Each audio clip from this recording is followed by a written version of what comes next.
ভাই, এই তো কয়েকদিন আগে আমরা 15ই আগস্ট স্বাধীনতা দিবস পালন করলাম।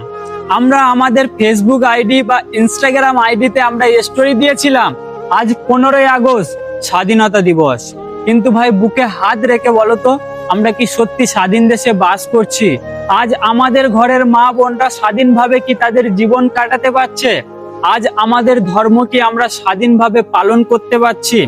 আমাদের পূর্বপুরুষরা তাদের জীবন দিয়ে এই দেশটাকে স্বাধীন করেছিল, যাতে আমরা হিন্দু, মুসলিম, জৈন, আদিবাসী, খ্রিস্টান, শিখ সবাই একসাথে স্বাধীনভাবে এই ভারতে বসবাস করতে পারি, আমরা স্বাধীনভাবে আমাদের ধর্মটাকে পালন করতে পারি। কিন্তু আফসোস, আমাদেরকে আজও দেখতে হচ্ছে আমাদের ঘরের মা বোনকে কিছু মানুষ নামক পশুর কাছে প্রতিনিয়ত ধর্ষণ হয়ে মরতে হচ্ছে। এমনকি তারা বাচ্চা বাচ্চা বোনগুলোকে ছাড়ছে না। আজ এক ধর্মের মানুষ আরেক ধর্মের মানুষের উপরে আঘাত করে কথা বলছে।